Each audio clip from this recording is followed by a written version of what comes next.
Welcome, this is Kushalta Ke, Kadam. We are really looking at one of the key issues that I think India as a country is going to face, which is how do you get more and more women into the workforce? If you take a look at the rankings, India is fairly low down. I think something like 121st out of the countries of the world when it comes to the involvement of women in the workforce.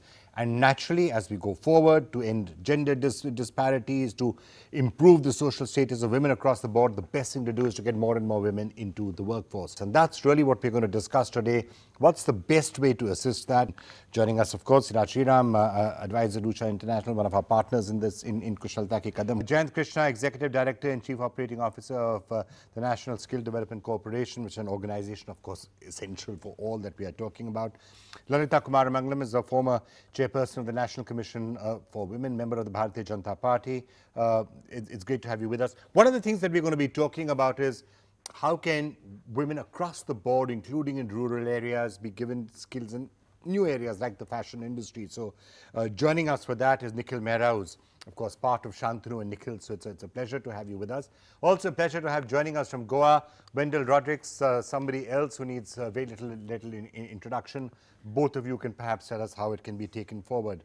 Dr. Ranjana Kumari is the director at the Center for Social Research, who's been working on women empowerment for more years than I care to count and has been really leading the thrust. So is this a crucial way of doing this? So it's great to have you with us.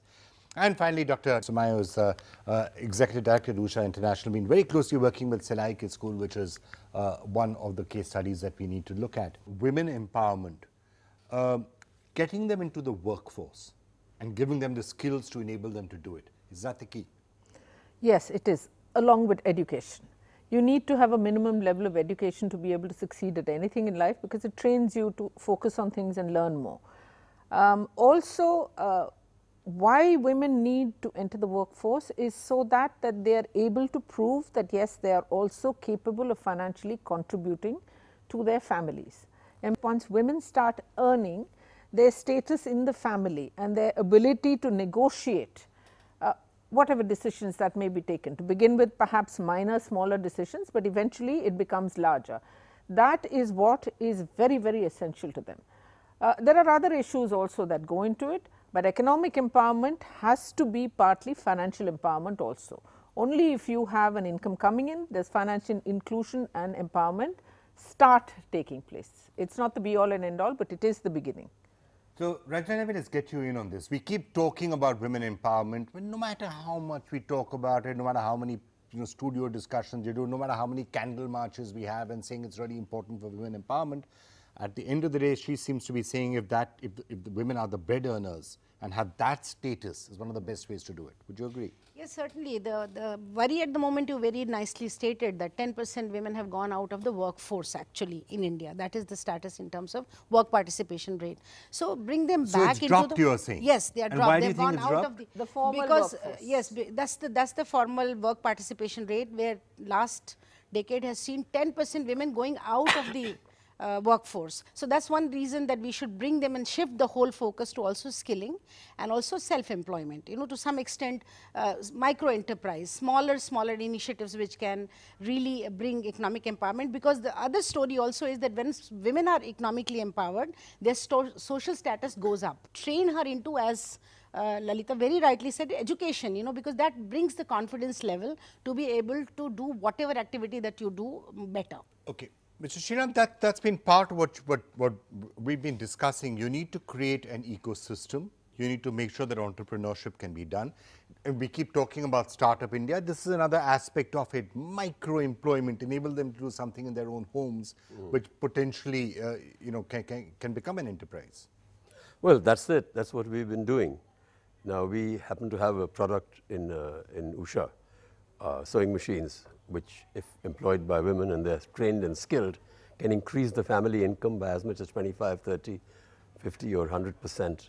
And that has changed the face of the women we work with. We've got 15,000 schools operating across the country, growing at the rate of about 1,000 a year.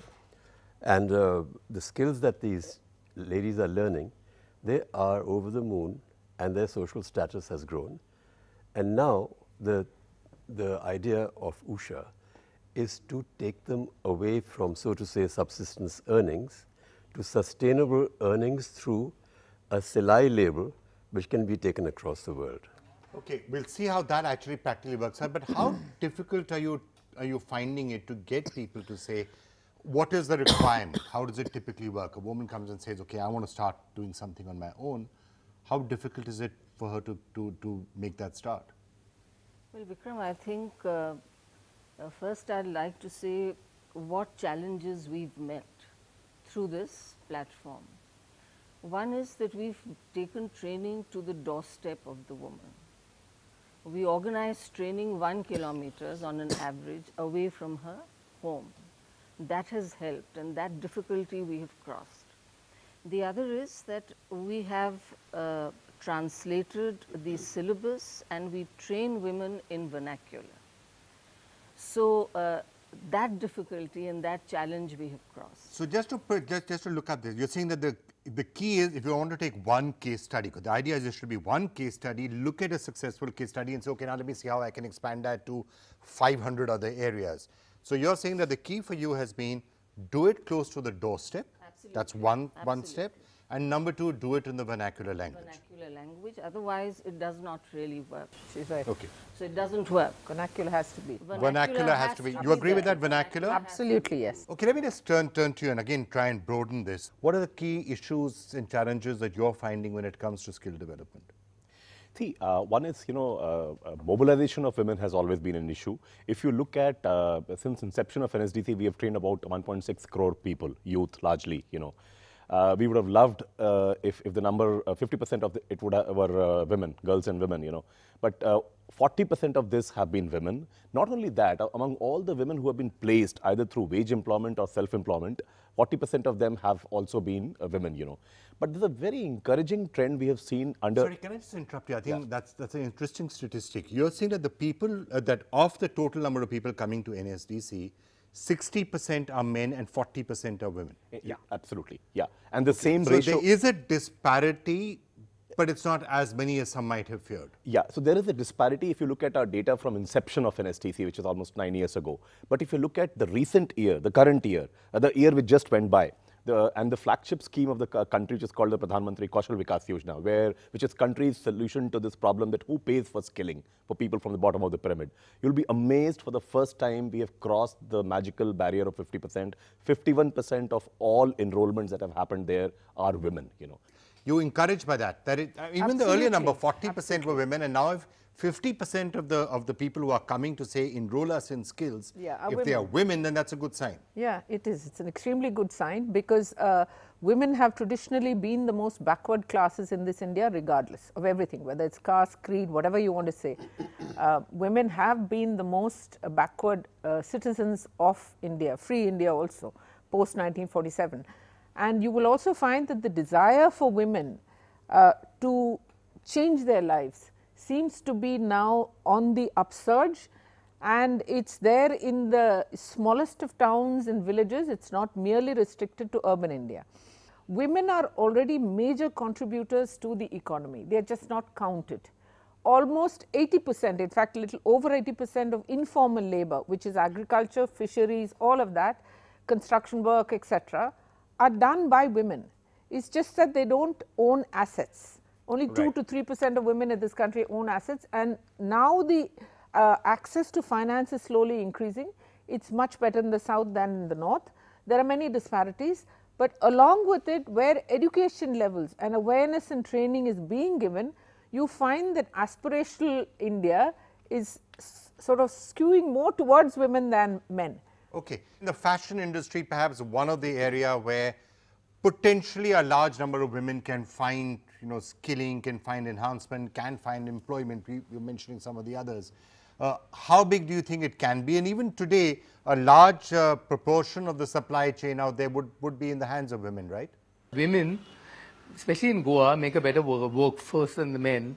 And over 25 years, I've noticed that I can depend on the women more than I can depend on the men, because of various factors that are coming into play. The women in Goa have already reached a certain education level. The other thing is, the reason why I got in touch with USHA Silai School was, I found that it is very important to work with a formula like USHA Silai, because it wasn't really educating just one woman. Yes, there was a core woman that I went to and taught a couple of core women, but I knew that I was not teaching those women exclusively because it was going to have a social ripple effect.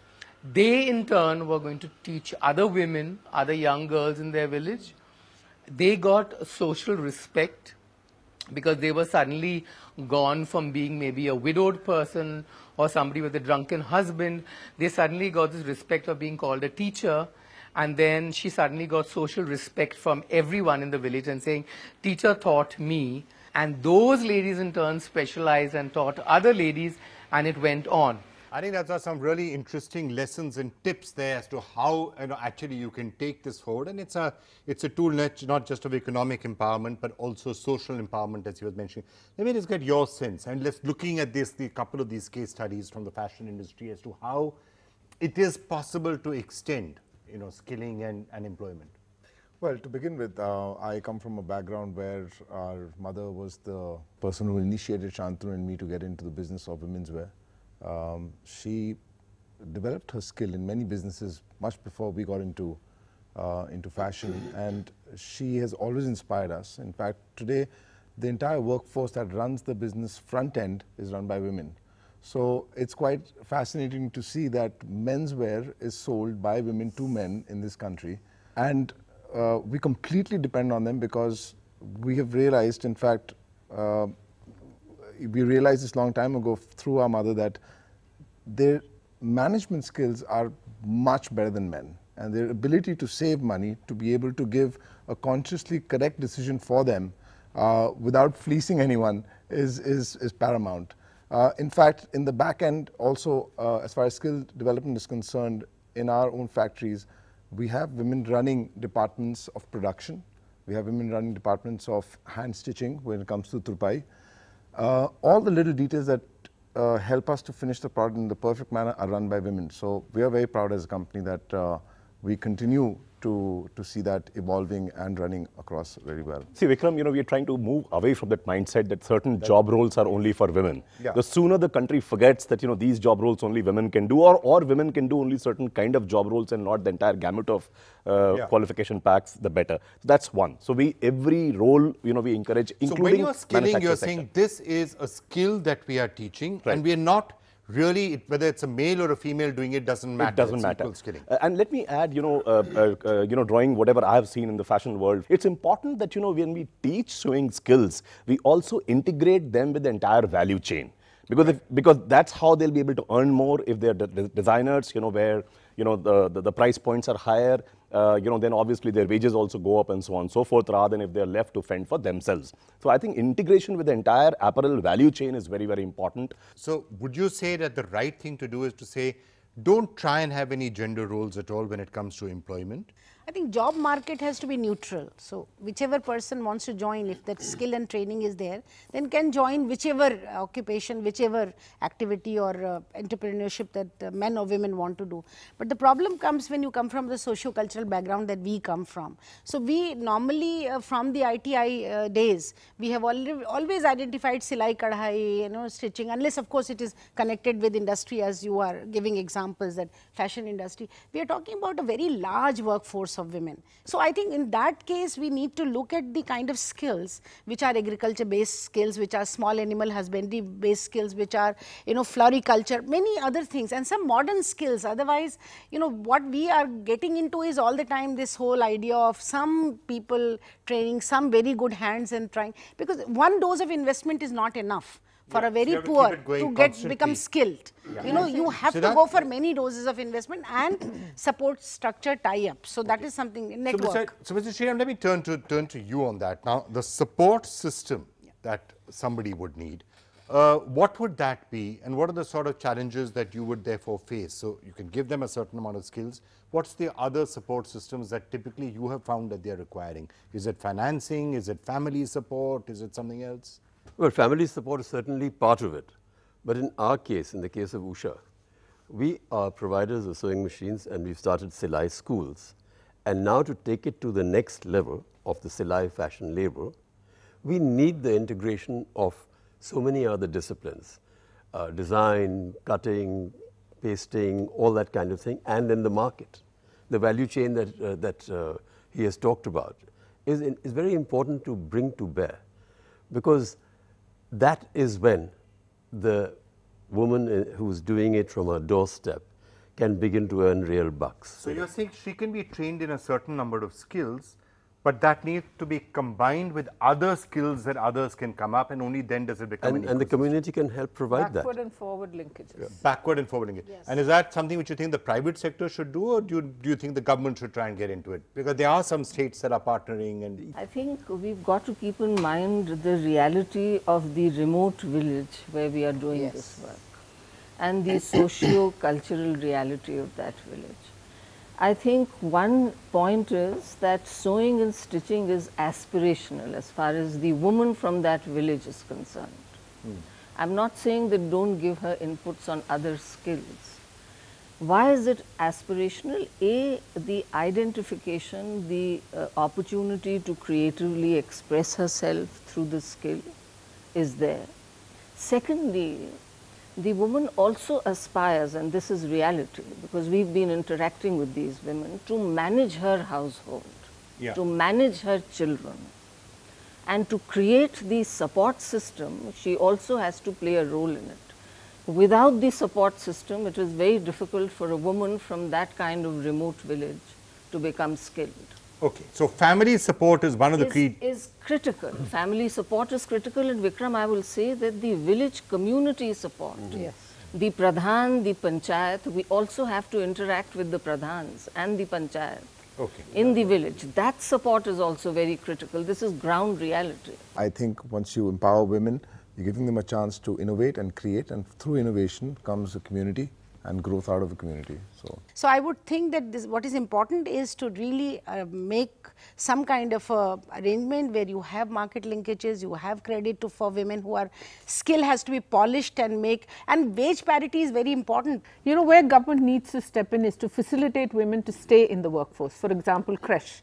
Another thing, nutrition. These are things that people don't look at from the point of view of productivity. Just a quick comment, since there are many stakeholders who have actually soiled their hands for skilling of women, is there anything that Skill India Mission or NSDC could do in terms of, funding your project setup or taking care of your OPEX under the Pradhan Mantri Kaushal Vikas Yojana, or in any other mechanism, we would love to help that. I'd be very Wow, happy that's to bring interesting. a lot of people to you.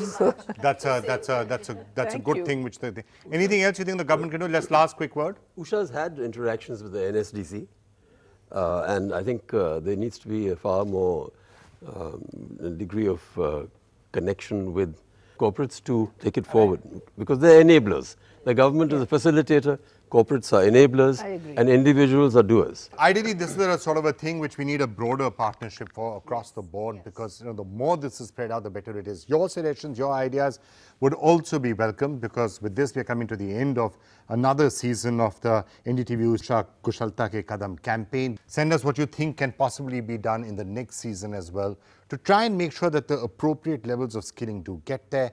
The participation of women in the workforce does continue to rise. They get the skills that they need, and not just their economic, but also their social status rises as a result of that.